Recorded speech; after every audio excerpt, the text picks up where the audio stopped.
Hello everyone, welcome to class 12 physics classes.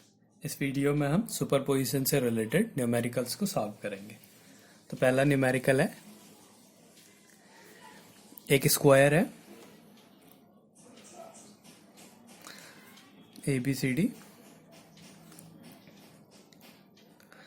A point पे charge है Q, B point पे minus Q, C point पे Q और D point पे minus Q है। तो हमने बी पॉइंट पे रखे चार्ज पे नेट फोर्स फाइंड करना है। Find the force on charge minus Q placed at B point पे। तो अब हमने देखना पड़ेगा जो ये माइनस क्यू चार्ज है इस पे कौन कौन से फोर्सेस लग रहे हैं और किस डायरेक्शन में लग रहे हैं। जो ये वाला चार्ज है सी पॉइंट पे, ये पॉजिटिव चार्ज है, नेगेटिव चार्ज है, तो इसके कारण ये इधर साइड को जाएगा। तो ये हो गया एफ सी। ये फिर से सेम कंडीशन है, तो ये फोर्स एफ ए। ये नेगेटिव तो एक दूसरे को रिपेल करेंगे, इसलिए इसकी डायरेक्शन ये हो गई F D.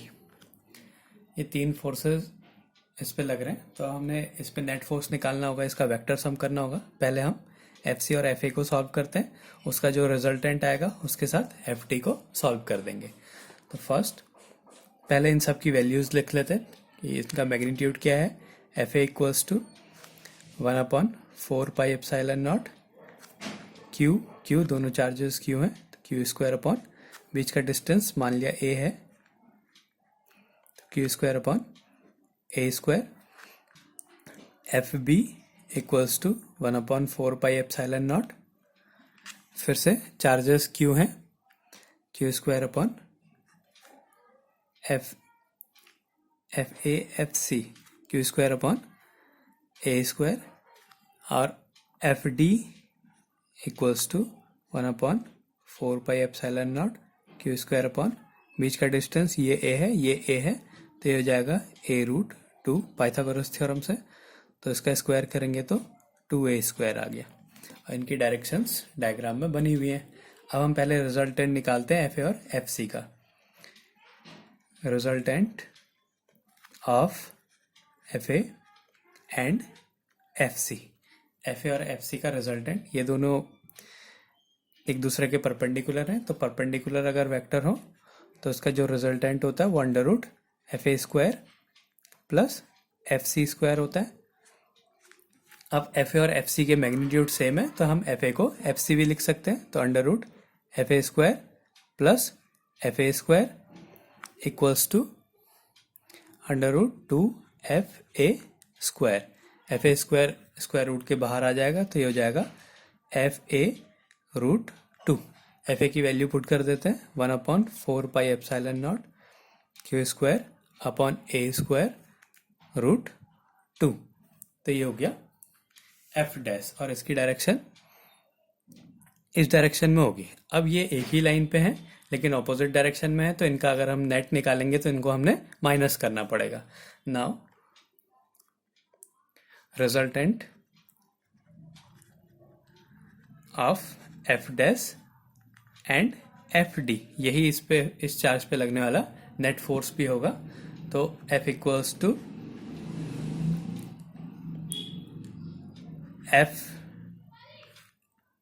F dash minus F D.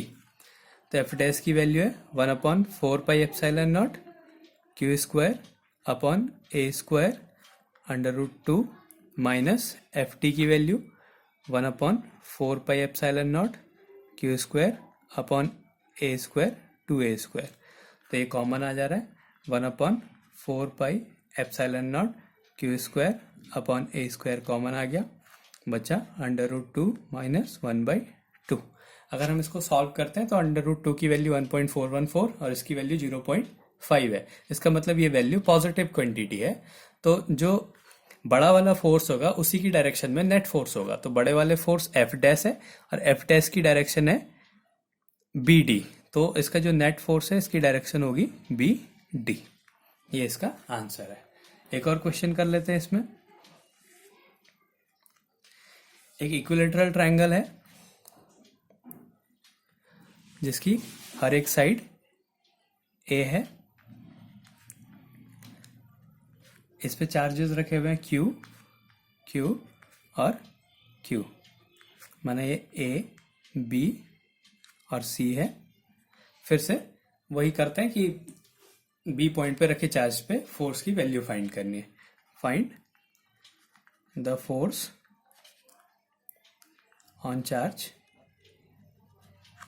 Q placed at B point पे जो चार्ज रखा हुआ उसकी फोर्स की वैल्यू।